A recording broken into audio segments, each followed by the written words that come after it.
you probably noticed I don't feel about that war the way we were told we were supposed to feel about that war, the way we were ordered and instructed by the United States government to feel about that war. You see, I tell you, my mind doesn't work that way. I got this real moron thing I do. It's called thinking. And I'm not a very good American because I like to form my own opinions. I don't just roll over when I'm told to. Sad to say, most Americans just roll over on command. Not me. I have certain rules I live by. My first rule, I don't believe anything the government tells me. Nothing. Zero. Nope.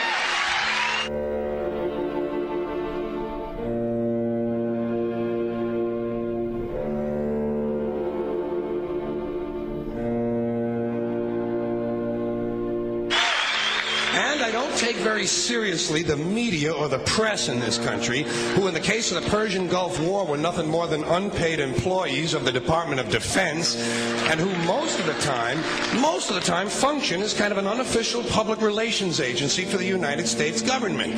So I don't listen to them. I don't really believe in my country. And I gotta tell you folks, I don't get all choked up about yellow ribbons and American flags.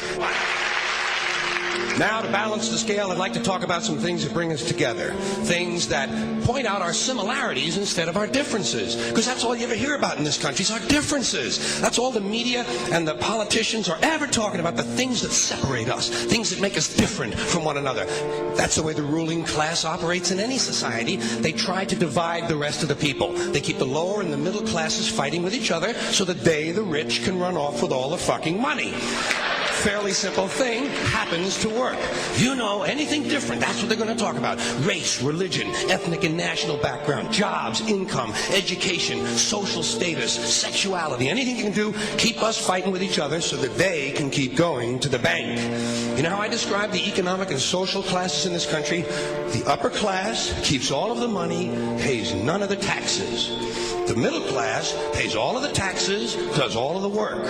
The poor are there just to scare the shit out of the middle class. Keep them showing up at those jobs.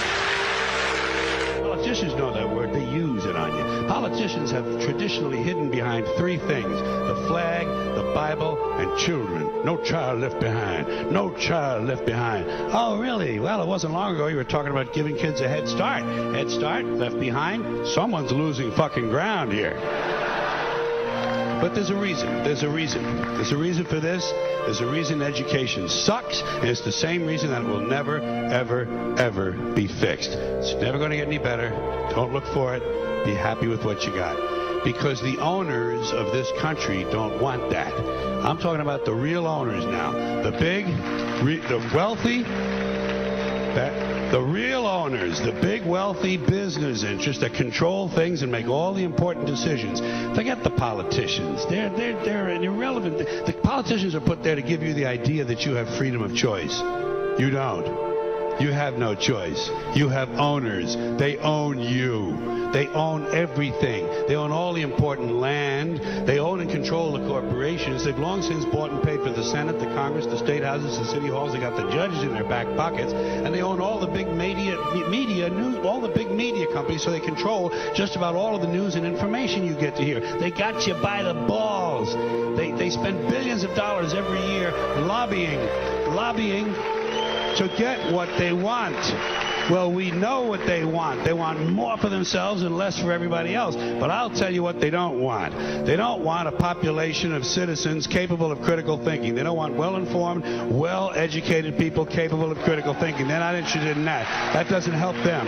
That's against their interest. That's right. You know something? They don't want people who are smart enough to sit around the kitchen table and figure out how badly they're getting fucked by a system that threw them overboard 30 fucking years ago. They don't want that. You know what they want? They want obedient workers. Obedient workers. People who are just smart enough to run the machines and do the paperwork, and just dumb enough to passively accept all these increasingly shittier jobs with the lower pay, the longer hours, the reduced benefits, the end of overtime, and the vanishing pension that disappears the minute you go to collect it. And now they're coming for your Social Social Security money. They want your fucking retirement money. They want it back so they can give it to their criminal friends on Wall Street. And you know something? They'll get it. They'll get it all from you sooner or later because they own this fucking place. It's a big club, and you ain't in it. You and I are not in the big club.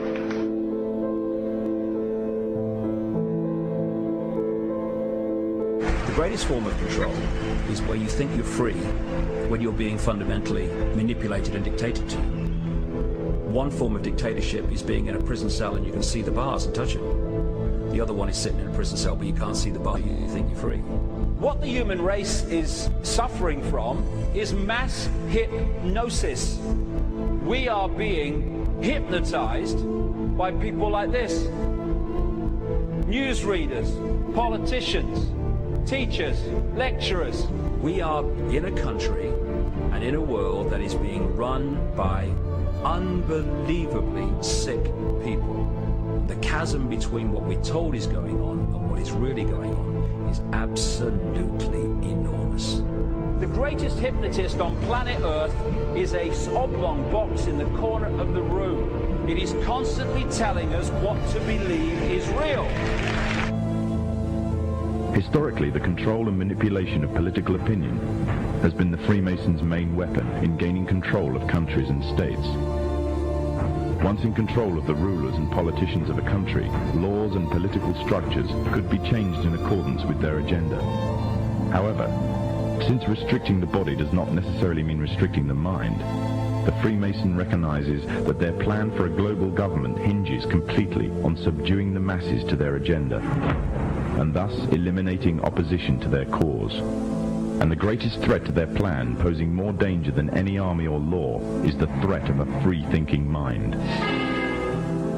In order to eliminate this threat and to achieve their objective, the Masons have set about the boldest plan ever devised: the complete control of every aspect of human life, your life. And the weapons they are using against you are in your very homes, entertaining you and your children, and gradually indoctrinating you without you even realizing.